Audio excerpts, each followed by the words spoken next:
Hello, my name is Christy Pruitt Haynes. I am a speaker, strategist, and coach who works with individuals and organizations around the world on their leadership development, communications, and diversity work. During that time, I've had the privilege of working with some phenomenal leaders. I've also had the experience of working with some less than stellar ones. I've learned a few things from both of those groups, and I'm of the opinion that smart people learn from their own mistakes, but truly brilliant people learn from the mistakes of others. So that's what I want to help you do today. I want to give you the ability to learn from some of the mistakes I've seen other leaders make so you can incorporate that in your leadership style. Don't get me wrong, there isn't just one way to be a great leader. The truth is, there are many ways to be successful. But one thing I've realized is all of those great leaders possess five traits. Those five traits may not guarantee you success, but they will definitely push you much closer towards it. Now, before we talk about those five traits, let's talk just a little bit about what it means to be a leader. Most leadership activities fall into one of two categories. It's either around managing tasks and responsibilities and strategy, or managing people and relationships. I found that most leaders really excel at the first. Leaders know how to get things done. They know how to set up a strategy, how to implement a plan, and how to go from point A to point B. Where many leaders struggle is in that relationship management piece and learning how to truly engage with their teams and their coworkers to make sure that they are not only being effective, but being efficient as well. And it's those things that lead to the excellence that all leaders aspire to. I mean, have you ever heard a leader say, who needs excellence? I just want to be mediocre. Probably not. All leaders want to be great. So let's talk about what it takes to get there. Before I do that, I want to share a little bit about one of the best leaders I ever worked with. Her name was Nancy. I learned a great deal from Nancy. She taught me that the biggest thing about being a leader is listening to those around you. That's going to be one of the traits we talk about in just a few minutes. But before we get to those, I want you to take a leadership skills assessment. Don't worry, not a difficult test. It'll just take you a few minutes to rank yourself on several different categories. All of them are components of leadership, and it's a simple scale from 1 to 4. 1 meaning you have a little work to do, and 4 meaning this is definitely something you excel at. If there are any categories where you aren't sure how to rank yourself, talk to some of the people you work most closely with. Maybe someone who is a peer or honestly even a spouse. See how they believe you rank in those areas. Being self-aware is critical to improving your skills. You have to know where you're starting from so you can create a plan to get where you want to go. Pause this video and take that leadership assessment. And when you come back, we are going to dive into the five traits that I believe all excellent leaders possess. See you in a moment.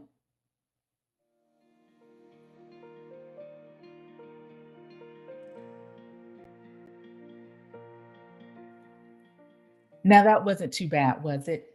Hopefully not. You can see that skills assessment was pretty simple. It really is just ranking how you score yourself on each of these components. Toward the end of the presentation, we'll talk a bit about creating a development plan. So, any of those areas where you gave yourself a 1 or a 2, you can create a plan to move that up to a 3 or 4. But before we get there, let's dive into the meat of the program. I want to talk to you about the five traits that all excellent leaders possess.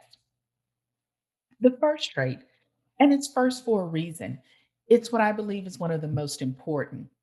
As an excellent leader, you have to know and understand and fully support the mission and values of your organization.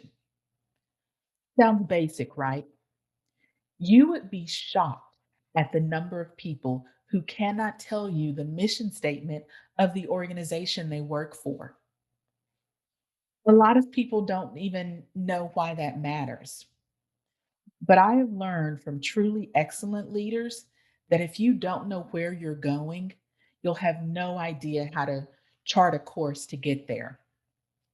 As a leader, you set the tone for those around you and beneath you in the organization. Understanding the true goals of that company and understanding the values, meaning how you want to operate to achieve those goals, is critical. And you can't just understand them, you have to display them each and every day. How many times have you seen a leader say, "We value transparency," and then they're the first ones to try and cover a mistake or hide the truth from shareholders? Maybe you've heard leaders say, "One of our values is innovation," but that same leader, 30 seconds later, will completely walk away from an innovative or creative solution to a problem. Knowing the mission and the values is one thing, displaying them and living by them is another. That's one of the things that oftentimes separates a good leader from an excellent one. Make sure you fall into that second category. So, to recap, the first thing excellent leaders do is they both know, understand, and display the mission and values of their organization. Now, the second trait, and this is so important, excellent leaders have honest, two-way communication.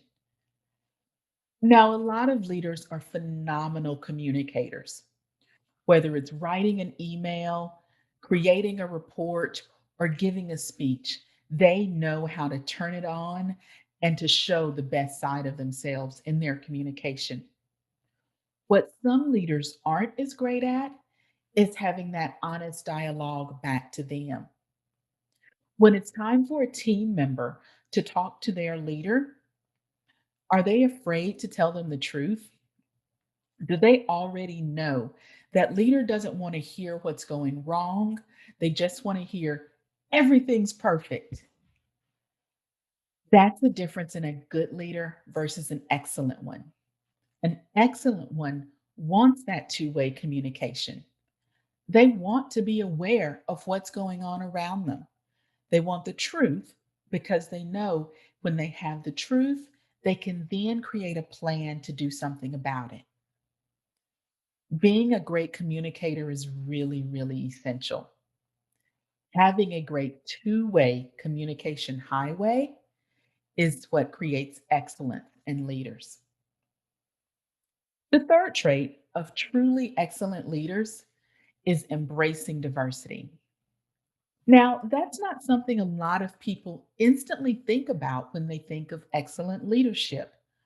But let's talk a little bit about why it's so important. A lot of people think diversity is simply having different races, different genders, different nationalities represented on their team. Obviously, that's a part of it. But excellent leaders know why that diversity is so important. Let me tell you a quick story.